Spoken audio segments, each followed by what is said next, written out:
தொடர்ச்சி பாகம் 2:13. அல்லாஹ் கூறுகிறான், என் அடியார் பாவத்தைச் செய்தாலும் தவ்வா செய்து என்னை நோக்கி வந்துவிட்டால் நான் அவனை மன்னித்து விடுவேன். புகாரி, முஸ்லிம். 14. அல்லாஹ் கூறுகிறான், அடிமை ஒருவன் என்னை சந்திப்பதற்கு முன் தவ்வா செய்துவிட்டால் அவனது பாவங்கள் மன்னிக்கப்பட்டுவிடும். முஸ்லிம். 15. அல்லாஹ் கூறுகிறான், என் அடியார்களே, நீங்கள் பகலில் பாவம் செய்கிறீர்கள், இரவில் பாவம் செய்கிறீர்கள். நான் தான் அனைத்து பாவங்களையும் மன்னிப்பவன். ஆகவே என்னிடம் மன்னிப்பை நாடுங்கள், நான் உங்களுக்கு மன்னிப்பேன். முஸ்லிம். 16. அல்லாஹ் கூறுகிறான், அவனுக்கு உலகம் முழுவதும் நன்மைகள் இருந்தாலும் தவ்ஹீத் எனக்கு ஒருமைப்பாடு உடன் என்னைச் சந்தித்தால் நான் அவனை மன்னித்து விடுவேன். புகாரி, முஸ்லிம். 17.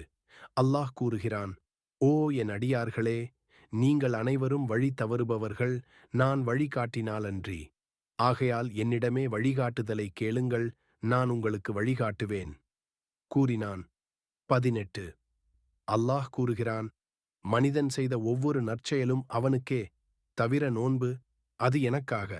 அதற்கான பலனை நானே அளிப்பேன். புகாரி, முஸ்லிம். 19. அல்லாஹ் கூறுகிறான், நான் என் அடியார் என்னை நினைப்பது போலவே இருக்கிறேன். புகாரி, முஸ்லிம். 20.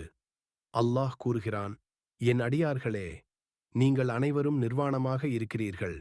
நான் தான் உங்களுக்கு உடை தருகிறவன். ஆகவே என்னிடம் உடையை நாடுங்கள், நான் உங்களுக்கு உடை தருவேன். முஸ்லிம். 21. அல்லாஹ் கூறுகிறான், 3 பேருக்கு நான் எதிரியாக இருப்பேன். என்னுடைய பேரில் உடன்படிக்கை செய்து அதை மீறுகிறவன், ஒரு சுதந்திர மனிதனை அடிமையாக விற்றவன், ஒரு கூலித் தொழிலாளியை வேலைக்கு வைத்து அவனுக்கு கூலி தராதவன். புகாரி. 22. அல்லாஹ் கூறினான், ஓ என் அடியார்களே, நீங்கள் அனைவரும் நோயுற்றவர்களே, நான் தான் உங்களுக்கு ஆரோக்கியம் தருகிறவன். ஆகவே என்னிடம் ஆரோக்கியத்தை நாடுங்கள், நான் உங்களுக்கு அதை தருவேன். முஸ்லிம். 23. அல்லாஹ் கூறுகிறான், ஒரு அடியார் எனக்கு ஒரு விரல் அளவு நெருங்கினால் நான் அவனிடம் ஒரு கை நீளமாக நெருங்குவேன்.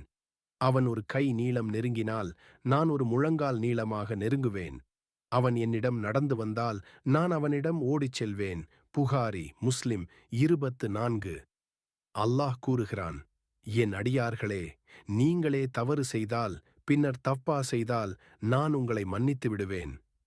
ஆனால் நீங்கள் மன்னிப்பு வேண்டாமல் விட்டால் நான் உங்களை தண்டிப்பேன். அஹ்மத். 25. அல்லாஹ் கூறுகிறான், அடிமை ஒருவன் என்னை நோக்கி ஒரு நன்மையுடன் வந்தால் அதை நான் 10 மடங்காக